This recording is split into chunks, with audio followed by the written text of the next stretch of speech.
समय की बात है। कभी किसी गांव में राम और श्याम नाम के दो भाई रहा करते थे। वो दोनों अपने पिता के जायदाद को आधा आधा बांटकर खेती बाड़ी करते हुए अपना जीवन बिता रहे थे। भैया, आज हमने फसल तो निकाल ही ली है और फसल भी बहुत अच्छी हुई है। कल मैं शहर जाकर फसल बेचने की सोच रहा हूँ। अब अनाज का दाम बहुत कम है।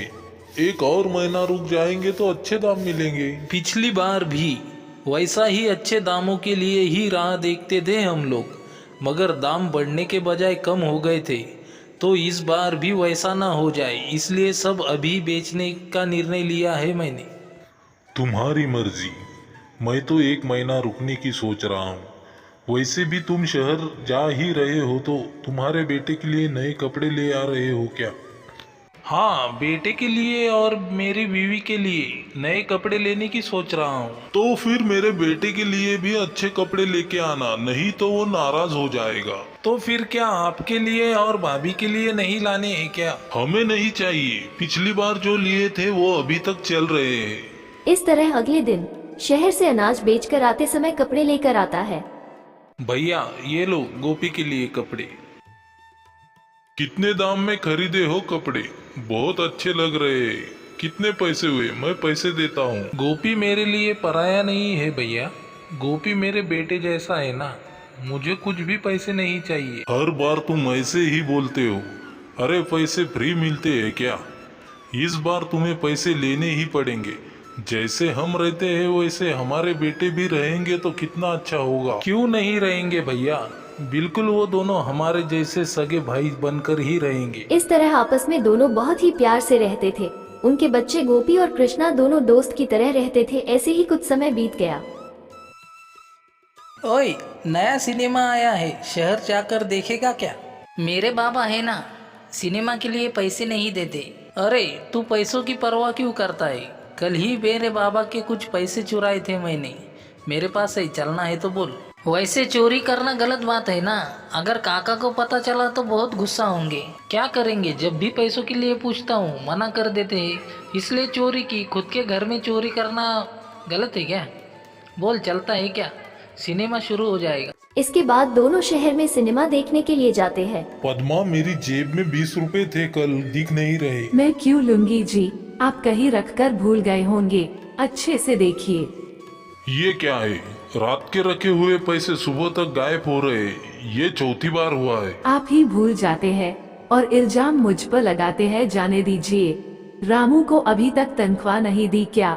वो पूछ रहा था। अगर उन्हें समय पर तनख्वाह नहीं दी तो वो लोग कैसे काम चलाएंगे? हाँ, उनको ऐसी भी क्या जरूरत थी? 2 दिन रुक नहीं सकते थे क्या? तुमसे पूछने की क्या जरूरत थी? कभी भी उन्हें समय पर पगार नहीं देते हो। उन्हें हमेशा घर पर आना पड़ता है। कभी तो देना ही है। महीने की शुरुआत में ही दे देंगे तो वो भी खुश हो जाएंगे। उन्हें जल्दी बुलाकर पगार दे दीजिए। आप तो कभी पगार देना ही नहीं चाहते। ठीक है, आज दे दूंगा। सुबह से तो वो मुझे दिख ही नहीं रहा है। किसी काम से भेज दिया है क्या? उसकी पत्नी की तबीयत ठीक नहीं थी। अस्पताल लेके जाने के लिए मैंने 10 रुपए दिए उसे। क्या 10 रुपए दिए? ठीक है, उसकी पगार में से काट लूंगा। उसे पूरा पगार दे देना। 10 रुपए काटना मत पगार में से। हमारे यहाँ काम करने वाले को तकलीफ हो तो हम 10 रुपए दे ही सकते हैं, है ना? नहीं देने पर मालिक 10 रुपए नहीं दे सकते हैं, ये कहकर लोग मजाक बनाएंगे। अगर ऐसे पैसे देंगे तो एक दिन हमें भीख मांगनी पड़ेगी। इस तरह कुछ दिन के बाद उस गांव में लखपति के घर चोर घुसकर उसका सारा सामान लूट कर ले जाते हैं। जब ये बात गांव के मुखिया तक पहुंचती है तो वो गांव के चौपाल पे सभी लोगों को बुलाकर, देखिए गांव वालों, हमारे साहूकार जी के घर में चोरी हो गई है। धन दौलत सब कुछ लूट कर ले गए। इसलिए आप लोग जितना हो सके उतना सतर्क रहे। हाँ मुखिया जी, हमारे गांव में ही नहीं, 8 दिन पहले पड़ोसी गांव में भी बहुत बड़ी चोरी हुई थी। इसलिए जो भी अनजान व्यक्ति आप लोगों को दिखे, आप लोगों को उस पर कोई संदेह हो, तुरंत जाकर पुलिस को सूचित करना। इस तरह गांव का मुखिया सभी लोगों को चेतावनी देता है कि वो सतर्क रहे। उसकी अगली सुबह, भैया, मैं आज शहर जाकर अनाज बेचने की सोच रहा हूँ। मैं भी अनाज बेचने की सोच रहा हूँ छोटे। मैं भी तुम्हारे साथ ही आऊँगा। पिछली बार जब तुमने कहा था तब ही बेच दिया होता तो कुछ लाभ हो गया होता। इस तरह दोनों मिलकर शहर जाकर अनाज बेचकर पैसे लेकर घर आते हैं। वो दुकान वाला सेठ पूरे पैसे दे देता तो अच्छा होता, आधे पैसे देकर सुबह फिर आने को बोला। मैं जाकर आ जाऊंगा भैया, आप घर पे रहना। ठीक है, तुम जाके आना। वो तो ठीक है, अनाज बेचने के पैसे तुम अपने पास रख रहे हो, गांव में चोरी का डर फैल गया है, जरा होशियारी रहना। मैं भी वही सोच रहा हूँ। मेरी छोटी सी झोपड़ी है, तुम्हारा तो बड़ा सा इमारत है। तुम्हारे घर में चोर का घुसना बहुत मुश्किल है, ऊपर से पैसे रखने के लिए तुम्हारे पास तिजोरी भी है, कुत्ते का पहरा भी। इसलिए मैं सोच रहा था कि सारे के सारे पैसे आप ही लेकर जाइए। पिताजी के दी हुई जायदाद का हिस्सा लेने के बाद तुमको भी मैंने कहा था तुम भी एक इमारत बना लो, इसकी क्या जरूरत है, ये बोलकर तुमने टाल दिया था। बना लेते तो अच्छा होता। मैं भी जल्दी से एक अच्छा घर बनाऊंगा भैया, मगर अब मेरी छोटी सी एक प्रार्थना है। मेरे पास घर में जो कुछ भी बचे हुए पैसे, गहने, सोना चांदी लाकर सारा आपको देता हूँ। आप उसको कुछ दिन अपनी तिजोरी में रख देना। ठीक है, उसमें क्या बात है, ले आना, तुम जब भी मांगोगे मैं दे दूंगा। वैसे भी हमारे खेत का पत्र, उसकी भी मैं सही से हिफाजत नहीं कर पाऊंगा, तो वो भी मैं आपको लाकर दे दूंगा, आप रख देना। छोटी सी झोपड़ी है ना, इसलिए मैं नहीं रख सकता। तुम्हारे पास रहे या मेरे पास, बात तो एक ही है। तुम सारी चीजें ले आना, उन सभी चीजों को तिजोरी में रखूंगा। इस प्रकार रामू उसके पास जो भी मूल्यवान चीजें होती है, धन दौलत, गहने, सोना चांदी और ढेर सारा पैसा, खेत पत्र भी शामू को दे देता है।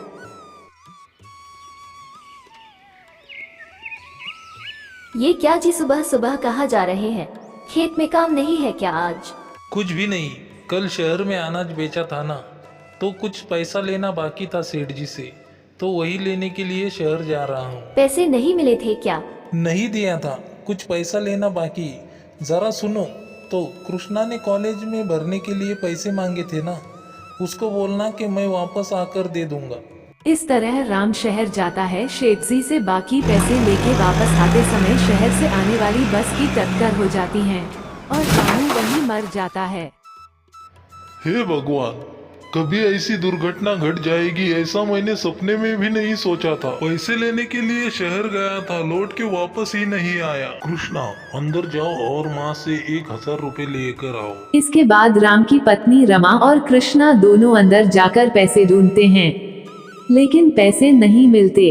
वो क्या है ना ताऊ जी कि घर में कहीं भी पैसे नहीं है। सिर्फ पैसे ही नहीं, घर में सोना चांदी गहने कुछ भी नहीं दिख रहे हैं, पता नहीं कहाँ है। हाँ ताऊ, घर में एक कौड़ी भी नहीं है। ताऊ जी, वो बाबा आपसे कुछ बोले थे क्या? हाँ, उसने मुझसे इस बारे में कुछ नहीं कहा। उसने अनाज वाले पैसे मेरे पास रखे थे, वो पैसे मैं तुम्हें देता हूँ, तुम्हें जो करना है करो। इस तरह सारा क्रियाकर्म पूर्ण होने के बाद देखो कृष्णा, जल्दी सोना पैसा कहाँ है ढूंढ लेना, बाद में बहुत खर्चे होंगे, ठीक से देखोगे तो मिल जाएंगे। पूरे घर में ढूंढ के देखा था ताऊ जी, कहीं पर भी कुछ भी नहीं मिला। अब तो कुछ समझ में भी नहीं आ रहा है। तुम परेशान क्यों हो रहे हो, मैं हूँ ना तुम्हारी देखभाल करने के लिए। इस तरह सबके जाने के बाद पद्मा शामू से पूछती हैं, आपके छोटे भाई ने आपके बराबर ही पैसे कमाए होंगे ना, उन्होंने कहाँ रखे होंगे? इसके बारे में मुझे क्या मालूम, वो पैसा किसके लिए खर्चा किया। सबसे पहले तो अपना ये नाटक बंद कर दीजिए। उस दिन जब वो पैसे, सोना चांदी, खेत पत्र लेकर आए थे, तब मैंने देख लिया था। शर्म आनी चाहिए आपको, आपने सगे भाई के परिवार से छल कर रहे हैं। कितना गिर गए हैं आप। सब कुछ देख लिया था क्या, कमाल की हो, जो नहीं देखना चाहिए वो ही देखती हो। अब तुम अपना मुंह बंद रखना, अगर ये बात किसी को बताई तो मैं फांसी लगाकर मर जाऊंगा। ये क्या बोल रहे हैं आप? ऐसा बोलकर आप मेरा मुंह बंद करवाना चाहते हैं, लेकिन आपको पैसे लूटने का पाप नहीं करने दूंगी, समझे? ज्यादा बको मत, उन लोगों की जिम्मेदारी आज से मेरी है, मैं उनकी देखभाल करूंगा। इस तरह उसके पत्नी को ये बात पता चलने के बाद भी वो निसहाय रह जाती हैं। इस तरह एक दिन, ताऊ, मुझे मेरी कॉलेज की फीस भरनी है, अगर फीस नहीं भरी तो मुझे कॉलेज से निकाल देंगे। आप मुझे कुछ पैसे देंगे क्या? अरे ऐसे उदास क्यों पूछ रहे हो? तुम्हें कभी भी जितने पैसे चाहिए मुझसे आकर पूछना। मैं कॉलेज की फीस मैं तुम्हें दे दूंगा बेटा। मेरे कॉलेज की फीस 100 रुपये है ताऊ जी। ये लो 110 रुपए दे रहा हूँ, 10 रुपए तुम्हारे खर्चे के लिए। इस तरह वहाँ से कृष्णा पैसे लेकर जाता है। माँ, कॉलेज फीस के लिए ताऊ जी ने मुझे पैसे दे दिए हैं, चिंता मत करो माँ। कॉलेज फीस के लिए पैसे दिए ये तो अच्छी बात है, लेकिन अब तुम्हें खेती बाड़ी करनी पड़ेगी। हम खेत को इस तरह नहीं छोड़ सकते हैं, और साथ ही घर में सामान लाने के लिए भी पैसे होने चाहिए। चिंता मत कीजिए माँ, हमारे ताऊ जी है ना, अगर कभी भी पैसों की ज़रूरत पड़े तो ताऊ जी ने उनसे पूछने को बोला है। ठहरो, मैं जाता हूँ और ताऊ जी के पास से कुछ और पैसे लेकर आता हूँ। बार बार उनसे मांगेंगे तो क्या सोचेंगे वो। इसके बाद कृष्णा फिर से शामू के पास जाता है। ताऊ जी, घर के अंदर किराने का सामान नहीं है, खरीदने के लिए कुछ पैसे चाहिए, आप थोड़ी मदद कर सकते हैं क्या हमारी? अरे क्या कह रहे हो कृष्णा, ये लो 200 रुपए। घर के अंदर जो कुछ सामान चाहिए बाजार से ले आओ। ये लो और 100 रुपए, ये तुम्हारे खर्चे के लिए। और कुछ चाहिए तो मुझे पूछ लेना, तुम मेरे बेटे समान हो। इस तरह रामू की पत्नी और बच्चों के लिए शामू जब चाहे पैसे देता रहा। इस तरह 1 साल गुजर गया। एक दिन ये लोग खर्चे के लिए बार बार मुझसे पैसे ले जा रहे हैं। इतने पैसे देता गया तो मुझे क्या मिलेगा? आज तक इन लोगों को 2000 रुपए दे चुका हूँ, अब से इन लोगों को पैसा नहीं दूंगा। क्या बात है, आज हिसाब किताब देख रहे हैं? अरे आज तक कृष्णा को उन लोगों के खर्चे के लिए कितने पैसे दिए थे वही हिसाब किताब देख रहा हूँ। महीने में मैंने उनको 2000 रुपए दे दिए। ये क्या कैसी बात कर रहे हैं आप? राम के दिए पैसे में से आधे पैसे भी नहीं दिए आपने, और ब्याज गिन रहे हैं। सुनो, अब वो पैसे उनके नहीं है बल्कि मेरे हो चुके। मेरे पैसे मैं उनको मुफ्त में क्यों दूं? अगर आप ऐसे ही करते रहे तो मैं एक दिन जाकर उनको सच बता दूंगी। मुंह बंद कर अपना, जाओ यहाँ से। इस तरह समय बीतता रहा। घर में पैसों की कमी की वजह से कृष्णा कॉलेज जाना छोड़ खेती बाड़ी करने लगा। क्यों ऐसा सोच रहे हो भैया? पढ़ाई रोक कर खेती बाड़ी करने के लिए सोच रहे हो क्या? पढ़ने में बहुत अच्छे हो, अगर तुम पढ़ाई जारी रखोगे तो सरकारी नौकरी मिल जाएगी। अगर तुम्हें पैसों की मुसीबत है, पिताजी से पूछ के मैं कर दूंगा। मैंने तुम्हारे बापू से बहुत सारे पैसे ले लिए गोपी, अब तो मुझे हर छोटी सी बात के लिए उनसे पैसे मांगने में थोड़ा अच्छा नहीं लग रहा है। तो फिर मेरे पिता को बिना बताए तुमको पैसे ला कर दूंगा। ऐसा मत करना गोपी, अब मैं खेती करके मेहनत करके ही पढ़ाई करूंगा, और आज से मैं ताऊ को 1 पैसे का भी नहीं बोलूंगा। इस तरह कृष्णा अपनी खेती बाड़ी करने का मन बनाकर शामू को बताता है। क्या अब वो खेत तुम्हारा नहीं है? तुम्हारे पिता ने मुझे बेच दिया था। तुम खेती बाड़ी करना चाहते हो तो करना, मैं तुम्हें तुम्हारी मजदूरी दे दूंगा। इस बात के बारे में हमारे बाबा ने कुछ भी नहीं बोला था ताऊ जी। इतने सारे पैसों का उन्होंने किया क्या होगा? किसको पता है क्या किया होगा। वो हमेशा शहर जाया करता था, वो वहाँ पर सट्टा खेल के पैसा लगाता होगा। शामू की बातें सुनकर कृष्णा वहाँ से चला जाता है। ये सारी बातें बगल में खड़े शामू की पत्नी और बेटा सुन रहे थे। दिन प्रतिदिन इनका अत्याचार बढ़ते ही जा रहा है। चुप रहने का कोई फायदा नहीं, सच बोलना ही पड़ेगा। क्या माँ, क्या सच है? देख तुम्हारे पिताजी क्या कर रहे हैं। तुम्हारे चाचा के मरने से पहले उनकी सारी दौलत, सोना चांदी, गहने सब ले लिए। तुम्हारे पिता ने उसके बाद उनकी बस दुर्घटना में मौत हो गई। ये बात किसी को भी पता नहीं थी, इसका फायदा तुम्हारे पिता ने उठा लिया। अब उन पैसों को देने पर उनसे ब्याज लेना चाहते हैं, कुछ समझ नहीं आ रहा। फिर इतने दिनों से तुमने ये क्यों बात छुपाई माँ? ऐसा करना तो पाप होगा। मैं ये बात तुम्हारे पिता को कई बार समझा चुकी हूँ, लेकिन वो कहते हैं अगर ये बात किसी को बताई तो मैं मर जाऊंगा। अगर इज्जत के बारे में सोचते तो ऐसा कभी नहीं करते। पहले आप कुछ पैसे बिना बताए कृष्णा को दे देना। बाबा को सही रास्ते पे लाने के लिए मेरे पास एक उपाय है माँ, उसके लिए तुम्हारी सहायता चाहिए होगी माँ मुझे। इनको सुधारने का काम करोगे, इससे अच्छा क्या होगा। तुम जो चाहो मैं वो करूँगी, बस बताओ मुझे क्या करना है। मैं सब कुछ देख लूंगा, आप बिल्कुल चिंता मत करो। इस तरह उस रात को गोपी अपने पिता को बिना बताए कुछ पैसे लेकर, ये लो कृष्णा, 1,000 रुपये तुम्हारे पास रखना। आज से तुम पैसों के लिए तुम बिल्कुल मत हिचकिचाना। बहुत ही जल्द तुम्हें तुम्हारे पैसे जायदाद सब कुछ मिलेगा। गोपी तुम क्या बोल रहे हो, मुझे कुछ नहीं आ रहा है। गोपी सब बता देता है। ऐसा ही हुआ था, मगर तुम मत घबराना। मैं इस बात को किसी को नहीं बताऊंगा। कैसे भी करके तुम्हारे जायदाद और दौलत तुम्हें दिलवा कर ही रहूंगा। मैं जैसा कहता हूँ वैसा ही करना। अगले दिन शामू गिर जाता है और उसके हाथ की हड्डी टूट जाती है।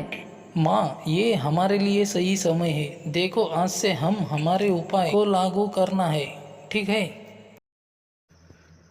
क्या रे शामू, पैसे तो बहुत ध्यान से गिन रहा है।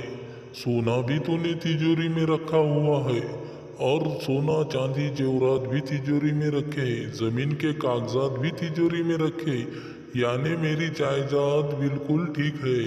ए, कौन हो तुम? कैसी बेकार बातें कर रहे हो तुम? भला तुम्हारी जायदाद मेरे पास क्यों होगी? मुझे भूल गए क्या भैया? मैं तुम्हारा छोटा भाई राम हूँ। राम? अरे तुम तो कब के मर चुके हो। हाँ, मैं मर गया था, मगर मेरी आत्मा को अभी तक शांति नहीं मिली तुम्हारी वजह से, इसलिए मैं यहाँ भूत बनकर फिर रहा हूँ। तुम मेरे परिवार को मुश्किलों में डाल रहे हो, वो भी मुझे लूट कर मेरी सारी जायदाद और पैसे मेरे परिवार को दे देना, नहीं तो मैं तुम्हें मार कर सारे पैसे मेरे परिवार के पास पहुंचा सकता हूँ, समझे? अरे बाप रे, राम तुम हो क्या? भूत बनकर आए हो क्या? अरे भाग्यवान गोपी, कहाँ हो तुम? कोई अजनबी आके मेरे छोटे भाई आत्मा कह रहा है। मुझे तो कोई दिखाई नहीं दे रहा है। क्यों नहीं दिखाई दे रहा है? देखो, वो सामने कंबल ओढ़ के खड़ा है। जब यहाँ पर कोई दिखाई नहीं दे रहे हैं, ये सब आपका वहम है पिताजी। काका मर के बहुत दिन हो गए हैं ना, यहाँ पे कैसे आ सकेंगे? आप जाकर अपने कमरे में आराम से सो जाओ। शामू यही सब सोचते हुए अपने कमरे में आकर बिस्तर पर लेट जाता है।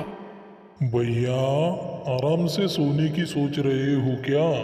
मेरे परिवार को जब तक न्याय नहीं मिलेगा तब तक मैं तुम्हें आराम से सोने नहीं दूंगा। बताओ, मेरे सारे पैसे मेरे परिवार को दोगे कि नहीं, या यही पर मार डालो? बाप रे, नहीं नहीं राम, मैं तुम्हारे सारे पैसे जमीन जायदाद तुम्हारे परिवार को दे दूंगा, मुझे छोड़ दो। मैं तुम्हें 1 दिन की मोहलत देता हूँ, अगर नहीं दिया तो 1 दिन के बाद तुम भी मेरे पास आ जाओगे। कल मैं तुम्हारे परिवार को सारे पैसे दे दूंगा, मुझे क्षमा करो। इस तरह अगली सुबह शामू राम के घर जाकर सारे सच उगलकर उनके सारे पैसे लौटा देता है।